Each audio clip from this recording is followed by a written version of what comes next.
Hey, it's Ellie. Welcome back to another Sims 4 speed build in my new series, Building the Newcrest Town. So, today, I'm building a house for a family that I have literally no idea how they ended up in my game. I never heard of this family before. I don't know. Maybe I downloaded them from the gallery a while ago.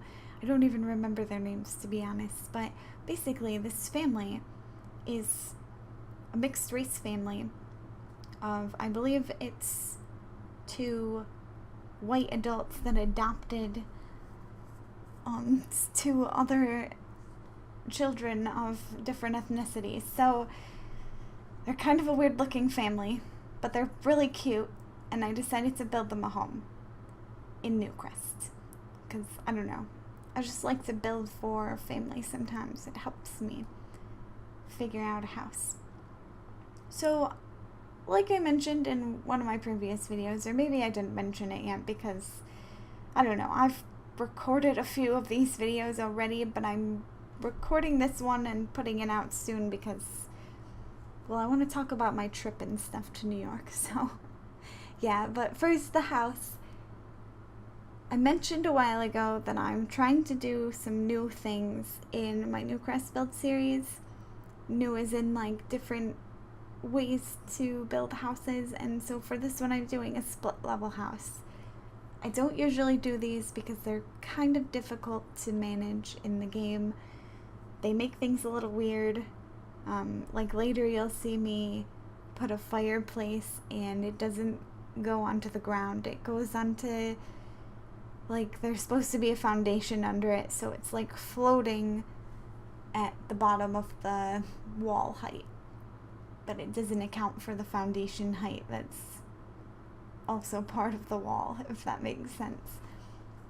So yeah, little things like that just make it kind of difficult to do these builds, but I think it turned out really well. I put the kitchen on the top part of the split level, and also this little foyer entrance area too. So yeah, overall, I like the way this house turned out. I really like the outside of it. And the inside is cute. And what I did here, here's the fireplace. So what I did here is I tried to use some creative decor items to mask the fact that it's floating and it looks weird. I don't know. I just wasn't digging it with the foundation underneath. I thought it looked really bad. So I tried to make it a little fancier. And I actually kind of like what happened in the end. Also, for this build, my build game is still in winter. It's probably going to be in winter for a really long time until I actually go in and, like, play it for a few days so that I can switch it to spring or whatever. So, in my last few builds of Newcrest especially, I've been building winter decor in them. I just feel like otherwise I'm never gonna put the Christmas trees and stuff in the house, and it kind of fit perfectly with this house. So yeah, I think it looks really good, everything. The Christmas tree, like, in the center, and I did play the family a little bit and have them decorate the Christmas tree, which I did before with some house. Oh, I actually haven't released that house yet either. Huh, okay. Well, yeah, I've been decorating the Christmas trees in-game with the people, so they're, like, unique-ish looking Christmas trees. I mean, there's only 4 options for the whole tree, like, per decor item. There's, I think, 4 toppers for the Christmas tree and things like that. Oh, here's what I did with the fireplace. I didn't realize I did it so soon. I thought I did it later.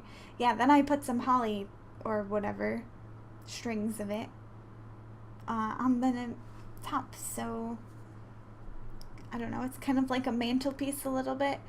I don't know if your house is going to burn down from those items being so close. I have no idea. So just be aware of that. But I thought it looked pretty cute and decorated for Christmas. So, yeah.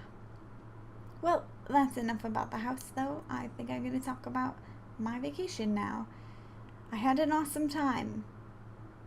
It's really different in New York City than I thought. I don't know. I was kind of expecting to hate it, to be honest. I'm not really a crowds person, and I'm not really a city person. At least I didn't think I was. Like, I don't really... There's a pretty major city near to me. It's like a... I don't know, probably a 20-minute drive from my house or so. And I really hate that city. It's kind of awful to drive through, and the people are not the best, not the most savory of people in that town. So I was kind of expecting that, but bigger. And to an extent it was, but also it's just... people don't care about you in New York City. Like, they're in their own world. There's so many people that even though you're surrounded by people, you're not interacting with them at all. Like, there's just too many people to interact with. And so that's kind of interesting. I guess maybe that's where New Yorkers get their reputation for being rude, because that's a pretty big thing. People in the city are apparently really rude, but I think people in the city aren't rude. They just don't care about you. That's all. They don't care if they bump into you. They don't care if you bump into them. They're gonna just keep walking like it didn't happen. And that's like the most unusual thing, I think, to me, because around where I live, if you bump into someone, you probably know them first of all, or know someone that they know. Like, you know their family, or yeah, you just know them. You know everybody around here. So that's first. So if you bump into someone, first of all, you're going to say, "Excuse me," and then you're going to spend 10 minutes catching up with that person because, you know, like I said, you know them, and you just bumped into them. So I don't know. It's just so different there compared to a small town like I live in, where there's literally like 2,000 people in my town, and that's spread out over a pretty large area too. Because when I say small town, I mean the actual town part of it is small, but I'm also, like, the town encompasses all of the countryside too. Technically, it's still part of that little town. So yeah, lots of people to talk to. You know everybody all the time, and there you just don't have to pay attention to anybody else if you don't want to. It's so cool. I was surprised at how many people are just sleeping in the subways. Like, I don't know, I've seen it. I feel like I've seen it in movies once in a while and everything, but those people are seriously just out cold. They are not paying any attention to you, and they are just asleep on their commute, or possibly they're homeless. I don't know. Sometimes I couldn't tell. Like, this one guy was riding our train. See, we actually stayed in New Jersey. Funny thing. So our hotel is in New Jersey, and we had to take the PATH train over to the World Trade Center. And then from the World Trade Center, you can basically go anywhere in the city if you get on the right connecting subways. So we get on the PATH Center. There's only one stop that was further away from the city than where we were. It's not a very long train, to be honest. So we got on in the second stop and then rode it all the way to the World Trade Center, which is the last stop that train rides, and then it goes back and does the route in the reverse way, you know. So when we got on, there was a guy sleeping, sound asleep, on the PATH train, and we rode it all the way, and he was still asleep, and everybody was getting off at the World Trade Center, and he just stayed on the train because he was still asleep. And I don't know if he was just homeless and using the subway as an air-conditioned place to sleep, or if he just legitimately fell asleep so hard that he didn't realize that the train went all the way through the stops. And yeah, I don't know. I can't, unless he was going back to the Newark stop, which is, like I said, that's the furthest one. I never mentioned it by name, but yeah, the train was from Newark to the World Trade Center, and then all the stops in between. So I don't know if maybe he was just going back to Newark and was riding the train fully just to save himself some heat from waiting in the heat, because otherwise he would have to. And it was really, really hot there when we went, like 100 degrees. Like on the news, they were telling everybody to be careful of the heat because it's dangerous and you could get heat stroke. So that was the time that we decided to go to New York City. I guess it wasn't too bad though. I don't know if maybe we went on a slow time, or it's always kind of that busy, or really what the population is like in the tourists and everything. But to be honest, the crowds did not bother me as much as I thought they would, because you just don't pay attention to them and you just kind of figure out where you need to go, and it's awesome.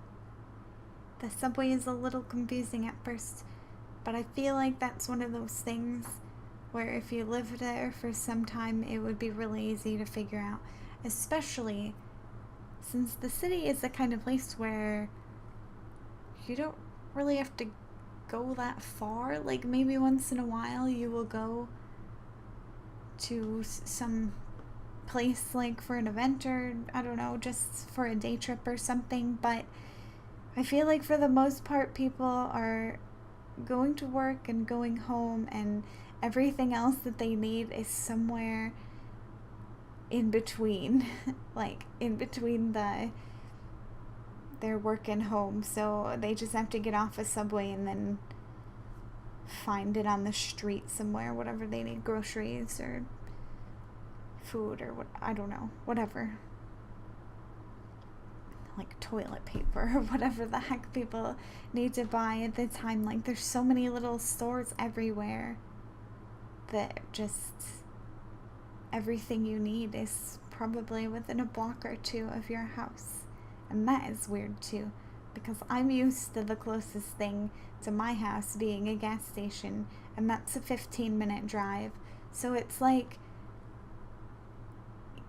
the subway, most of the time we were on the subway for about 40 minutes, but 20 minutes of that was on the PATH train from New Jersey. So I don't know, we went kind of far through the city, not too far, but probably would only take maybe a 20-minute commute to work and everything, and then near your house is everything that you could ever need, and that's kind of awesome, you know? I don't know, I like the city. I might move back, or go back. I do kind of want to move there though, because I think that would be interesting. I don't know. Future plans. We'll have to see how everything goes. Luckily, the job that I am planning to get once I finish college is not a very area-specific job, because I'm just going to be working in a hospital, so pretty much be able to work anywhere. And that includes New York City, or any city in any state of any town. So, yeah. Pretty awesome. I had a good time. Like I said, I definitely want to go back. There's a lot of things I didn't get a chance to do because we only had 3 days there. And actually we only had like really 2 days there, because half of our day on 2 different days was taken up by the airport. So we only got like 1 full day in between those 2 days that we were traveling, but it was still nice and we got to see a lot of things and I enjoyed it a lot. The build is about done. I'm not doing any landscaping on this build because I had to leave and And I didn't have that much left to do, so I didn't bother recording the end. So yeah. Well, I hope you enjoyed the video. If you did, make sure to give it a like and subscribe to my channel because I post these videos every Friday, Saturday, and Sunday. Thanks for watching. I hope to see you in the next video. Until then, bye!